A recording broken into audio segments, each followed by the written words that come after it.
Argentiin, Boortaqiiska, England iyo Spain kooxahan wax badan iskama bedelin marka la barbar dhigo sanadkii hore, laakiin waxaa jira dhowr xul oo sanadkan gudihiisa si weyn isu bedelay iyadoo ciyaaryahankii ugu muhiimsanaa uu isku bedelay mid cusub. Haddaba kuwani waa 7 xul oo sanadkan yeeshay hogaamiyayaal cusub.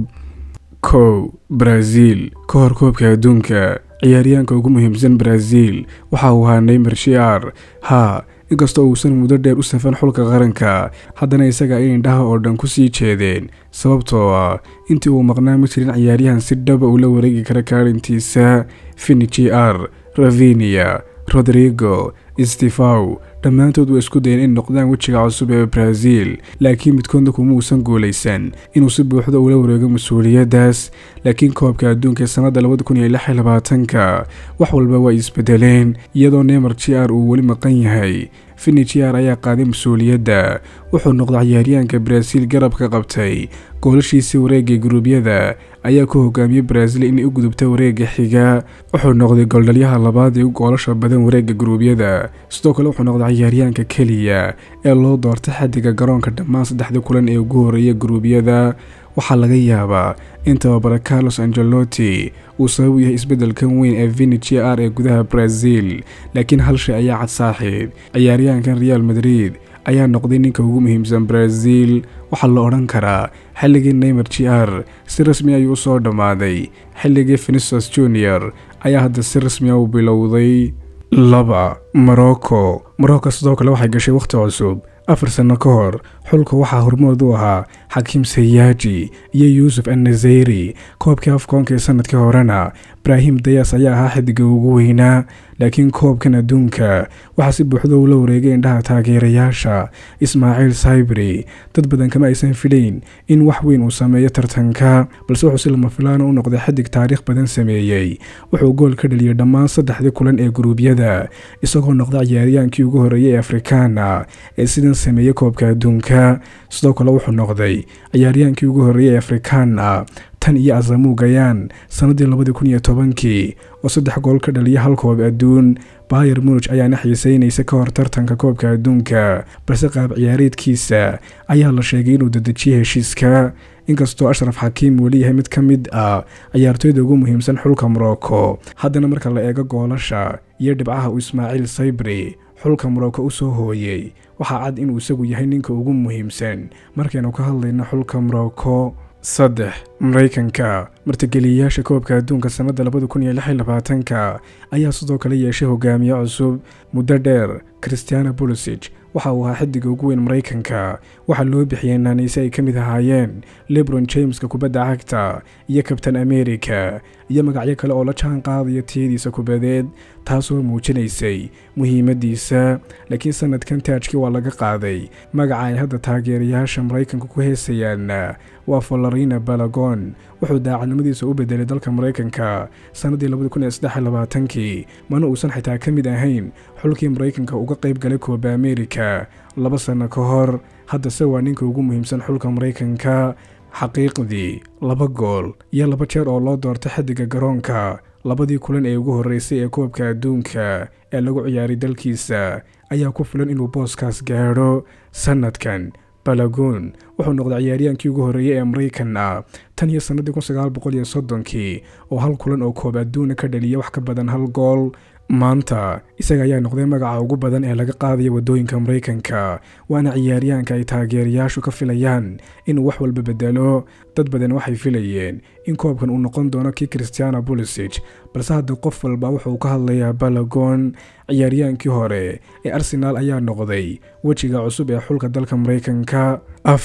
Canada sidoo kale waxay yeelatay hogaamiye cusub iyagoo bedelay kii hore muddo dheer. Alphonso Davies ayaa ahaa wejiga kubadda cagta ee Canada, waa kabtanka xulka, waana ciyaaryahanka ugu caansan dalkiisa. wuxuu dhaliyay goolkii ugu horeeyay ee abid ee Canada ka dhalisay koobka adduunka, kaasoo sidoo kale ahaa goolka keliya ee ay ka dhalisay tartankii 2022.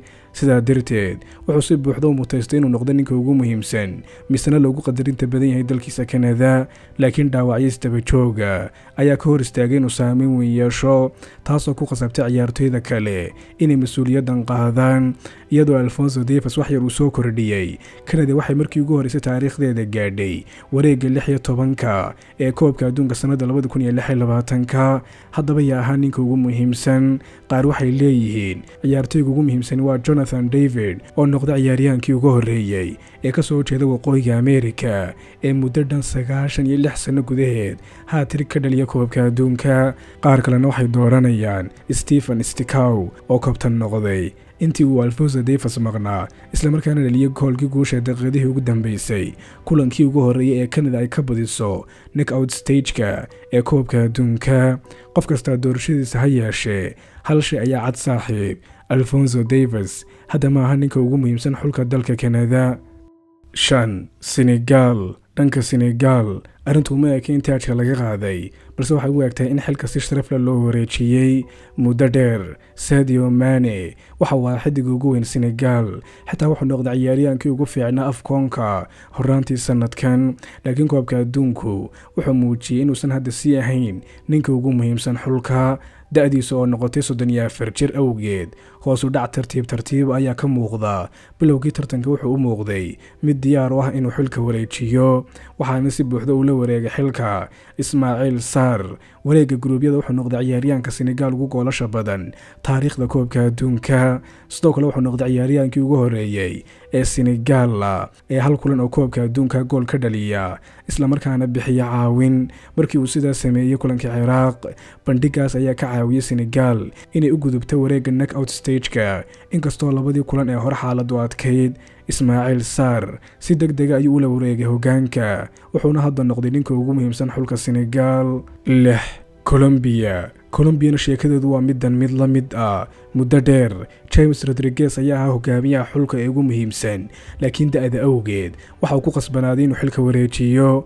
dhaxal sugiisuna waxa uu noqday Luis Diaz wuxuu noqday mid ka mid ah weeraryahanada ugu halista badan dunida kadib markii uu ku biiray kooxda Bayern Munich.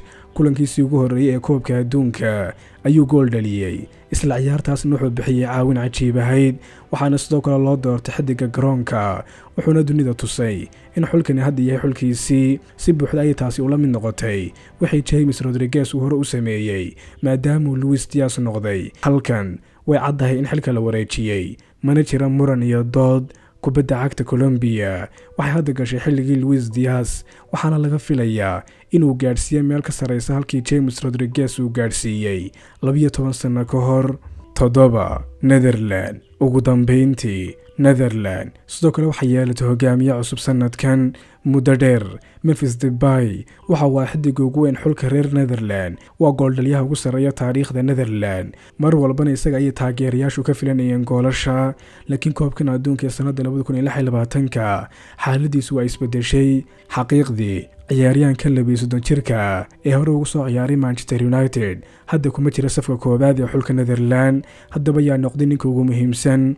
qaar waxay leeyihiin ciyaartoyga ugu muhiimsan xulka Netherland waa Cody Gakpo oo noqday mid ka mid ah 3 gooldhaliye ee ugu sarreeya Netherland taariikhda koobka adduunka, kadib markii uu 2 gool ka dhaliyay Sweden iyo markii loo doortay xiddiga ugu fiican garoonka ciyaartii ay la ciyaarayeen Sweden. qaar kalena waxay dooranayaan Brian Brobby. kulankiisii ugu horeeyay ee uu ku soo bilowday koobka adduunka ayuu 2 gool dhaliyay, isagoo noqday ciyaaryahaankii ugu horeeyay ee Dutch tan iyo sanadii 1974 oo 2 gool ka dhaliyay kulankiisii ugu horeeyay ee uu ku soo bilowday koobka adduunka.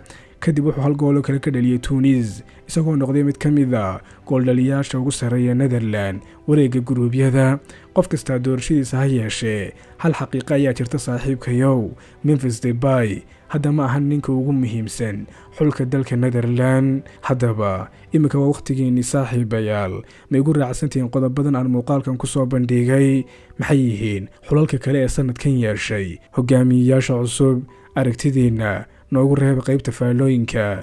haddii aad ka heshay muuqaalkan, fadlan nagu taageer like, subscribe kanaalka, sidoo kale ha iloobin inaad taabato gambaleelka ogeysiisyada si aysan kuu seegin muuqaalada cusub ee aan soo gelino. intaynu ku kulmayno muuqaalkan muuqaal la mid ah, sidaas iyo maca salaama, fi amaanillah.